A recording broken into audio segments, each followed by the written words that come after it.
Rais wa Marekani Donald Trump amesema sasa wanaenda kuongeza mashambulizi zaidi dhidi ya Jamhuri ya Kiislamu ya Iran, huku Israel ikishambulia Beirut na Tehran, lakini pia Iran nayo ikirudisha majibu kwa mashambulizi makali huko nchini Israel na kwingineko Mashariki ya Kati. Rais wa Marekani Donald Trump na waziri wake wa ulinzi Pete Hegseth wameikosoa hatua ya Uingereza kwa kukataa vituo vyake vya kijeshi katika eneo la Mashariki ya Kati kutumiwa kuishambulia Iran. Trump hapo awali aliangazia kile kinachoendelea nchini Iran katika hafla iliyofanyika ikulu ya White House.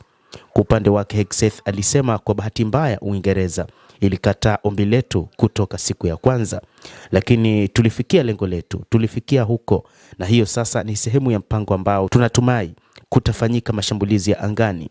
Ni vikosi zaidi vya wapiganaji, ni uwezo zaidi, ni uwezo wa kujilinda zaidi, na ni mashambulizi ya mara kwa mara. Anasema kiwango cha mashambulizi dhidi ya Iran na Tehran kinakaribia kuongezeka kwa kasi, alisema.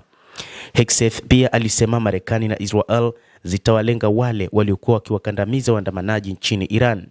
Kadri unavyofanya hivyo zaidi kuharibu nia na uwezo wao, ndivyo unavyotengeneza fursa kwa watu kusimama kwa ujasiri, Hegseth alisema.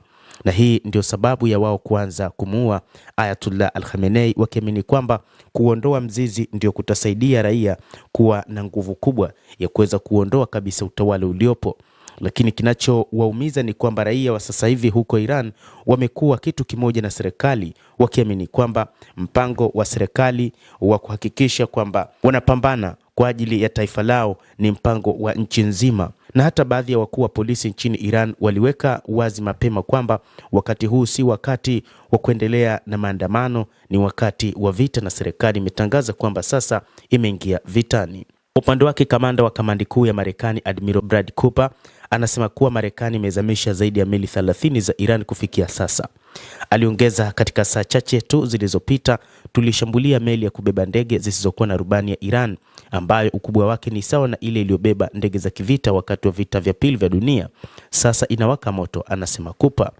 Cooper amesema kuwa Marekani imeshambulia kwa mabomu takribani maeneo 200 nchini Iran katika muda wa saa 72 zilizopita. Huku hayo yakijiri, afisa wa ikulu ya White House amesema kwamba maafisa wa utawala wa Trump wanapanga kukutana na wasimamizi wa ulinzi wa Marekani leo Ijumaa kujadili utengenezaji wa silaha.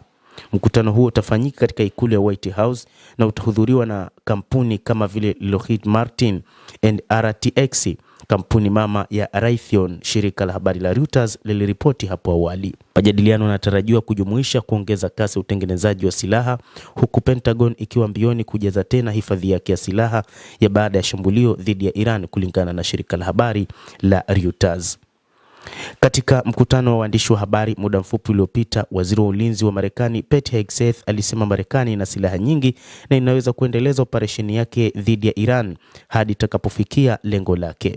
Hata hivyo, wakati huu viongozi wengi wa ulimwengu wamechukua mawazo tofauti kutokana na vita vinavyoendelea huko katika Mashariki ya Kati, na wengi wakisema kwamba Marekani haipaswi kuendeleza vita hivyo katika maeneo hayo. Na moja kati ya sababu ambazo anazitaja ni juu ya hali ya uchumi ambao unazidi kuyumba kila kukicha, wakiamini kwamba vita hivi vitaweza kuingiza dunia katika hali mbaya ya kiuchumi.